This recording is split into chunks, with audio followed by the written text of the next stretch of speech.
শুভেচ্ছা অভিনন্দন। আর সর্বপ্রথমে আমি ধন্যবাদ জানাই আমাদের মঞ্চে রয়েছেন আমাদের মাননীয় মন্ত্রী সাহেব রয়েছেন শ্রী মিজারামান্না স্যার, তার সাথে রয়েছেন আপনাদের প্রিয় বিধায়ক এইখানকার আমাদের ডক্টর কার্বি মান্না।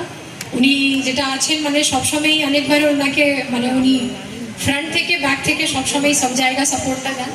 তো হরিপালের জন্য এইরকমই মানুষ যাকে আপনি পেয়েছেন। আরও রয়েছেন আপনাদের জনপ্রিয় এমপি ম্যাডাম রয়েছেন শ্রীমতী মিতালি বাগ ম্যাডাম রয়েছেন। আরও রয়েছেন আমাদের সাথে হুগলি জেলা পরিষদের আমাদের সভাধিপতি সাহেব আছেন শ্রী রঞ্জন ধারা।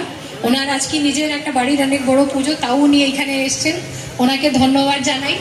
আর যেটা রয়েছেন আমাদের শ্রীরামপুর মিউনিসিপ্যালিটির চেয়ারম্যান সাহেব এসছেন। আরও রয়েছেন আমাদের সাথে আশিস ব্যানার্জি সাহেব রয়েছেন, যিনি আরেকটা সোশ্যাল অ্যাক্টিভিস্ট হিসাবে আমাদের সাথে আছেন।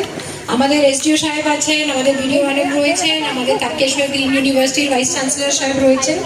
আর যাদেরকে আপনারা আমরা মানে যে অনেকটাই হার্দিক অভিনন্দন এবং শুভেচ্ছা জানাই আজকে এই হরিপালের মাটিতে আসার জন্য আমাদের ন্যাশনাল কাউন্সিলের সেক্রেটারি সাহেবকে, আর তার সাথে জেআইএস এর